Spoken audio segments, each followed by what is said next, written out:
어제는 주 52시간 근무제가 시행되는 사실상의 첫날이었습니다.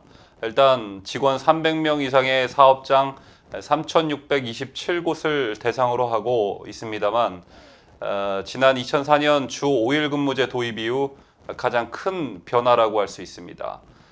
이 정책의 추진 목적대로 저녁 있는 삶이 될 것인지, 아니면 저녁은 있지만 돈은 없는 비참하기 그지없는 저녁 굶는 삶이 될 것인지는 두고 봐야 할 것 같습니다.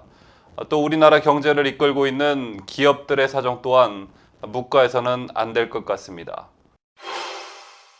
그렇다면 경제 전문가들은 1일부터 시작된 근로시간 단축제 시행을 어떻게 보고 있고 또 어떻게 전망하고 있을까 궁금해지는 대목입니다. 문화일보는 자사의 인터넷판 신문에 경제 전문가 100인의 의견을 설문하여 그 결과를 발표했습니다. 경제 전문가들은 근로시간 단축제 시행이 불러올 여파로 임금을 둘러싼 노사 갈등 중폭과 생존위기 기업의 해외 이전 가속화를 가장 우려하는 것으로 나타났습니다. 우선 근로시간 단축 시행 여파를 묻는 질문에 노사 갈등 증폭과 해외 이전 가속화가 각각 44%, 34%로 가장 많았습니다. 추가 인력 채용으로 고용 문제 해소에 이바지할 것이다라는 응답은 겨우 7%에 그쳤습니다.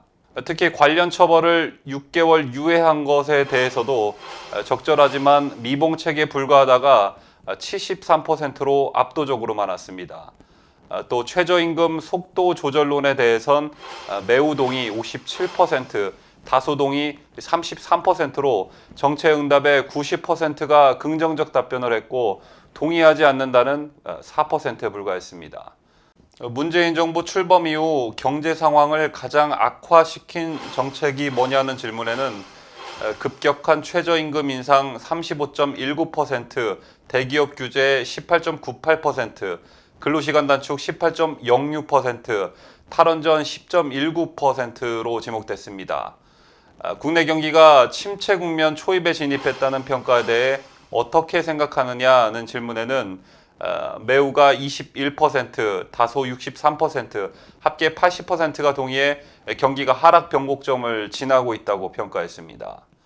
이에 따라 올해 상반기와 비교한 하반기 경기 전망에는 64%가 나빠질 것으로 전망했습니다.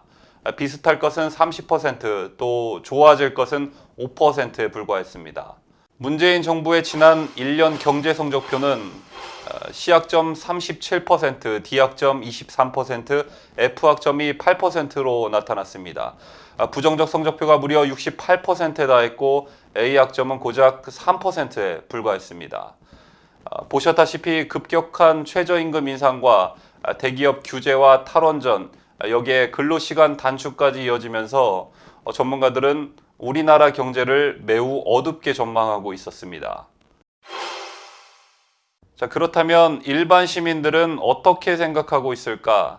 7월 1일 포털 네이버에 게재된 뉴시스의 기사 오늘부터 주 52시간 시대 개막 국민생활 대변화라는 제목의 기사에 달린 댓글을 살펴보겠습니다.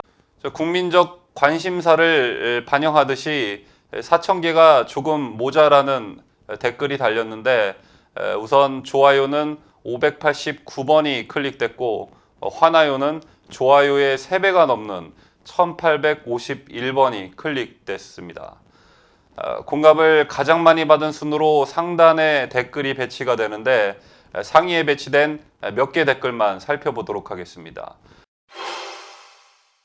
우선 공감을 가장 많이 받은 댓글을 보면 근로시간 단축, 생활경제 물가 낮추고 단축해라. 물가는 오르고 근로시간 단축으로 월급 줄어들고 내가 돈 벌어서 먹고 살겠다는데 정부가 왜 막느냐. 그리고 잔업, 특근, 기업이 강제로 시키는 것도 아니고 내가 조금 더 일해서 조금 더 받자고 선택해서 근무하는 건데 그것까지 막아버리면 어쩌자는 거냐라는 하소연이었습니다. 두 번째 댓글 또한 부정적인 댓글이었습니다. 어디 생산업뿐이겠어요. 교대 근무하는 모든 직업은 지금 엿먹은 상황입니다. 저도 교대 근무 공기업 정기직인데 이건 무슨 거지 같은 상황인지 사무실에서 펜이나 굴리거나 입만 쉴 새 없이 모터로 돌리는 사람들이 교대 근무하는 사람들의 사정을 어찌할까요? 저녁 있는 삶 52시간, 뭐 집에 자주 있으니 좋을 때도 있긴 합니다. 근데 그만큼 빼앗기는 게 있다는 걸 알아야죠. 쉬는 시간이 늘면 월급이 줄어들죠. 뭐 당연한 거겠지라고 생각하면 안 되죠. 누가 월급 줄어드는 걸 좋아합니까? 라는 댓글이었습니다. 세 번째 댓글 또한 부정적 댓글이었습니다. 저녁 굶는 삶, 문씨야 고맙다. 뜬구름 잡는 정책 덕에 우리 식구 배고파 죽겠다. 그 뒤로 중소기업 육성하겠다고 하지만 결국 죽이는 정책, 생산업 하시는 분들 죽이는 정책이라는 댓글이 뒤를 이었고, 그 다음 댓글도 역시 부정적 댓글이었습니다. 생산직 근로자라고 본인을 소개한 네티즌은 종전에는 52시간 되기 전까지만 해도 토요일, 일요일 특근하면서 외벌이로 가정을 책임졌습니다.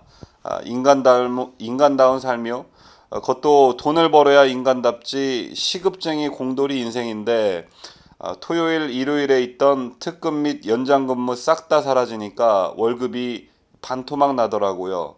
도저히 사람 사는 것 같지가 않습니다. 이제는 회사에서 300명씩 회사 쪼개기 한다고 하질 않나 299명 맞춰서 소규모로 운영한다고 직장 동료 중에 몇 명도 잘려나갔습니다. 이게 정말 사람답게 사는 인생 맞나요? 지금도 대리운전 한탕 뛰고 집에 들어갑니다라는 글이었습니다. 이 댓글들은 드루킹이 매크로 프로그램을 돌려 작업한 댓글들이 아닙니다. 이 시대를 같이 살아가고 있는 우리 이웃들의 아우성입니다. 정부는 6개월의 계도 기간 동안에 시행착오가 있겠지만 제도가 빠른 시간 내에 정착할 수 있게 최선의 노력을 다하겠다고 합니다. 하지만 우리나라 경제가 또 우리나라 국민들이 그리고 또 우리나라 기업들이 정부가 말한 그 6개월을 버틸 수 있을지 정말 우려스럽습니다.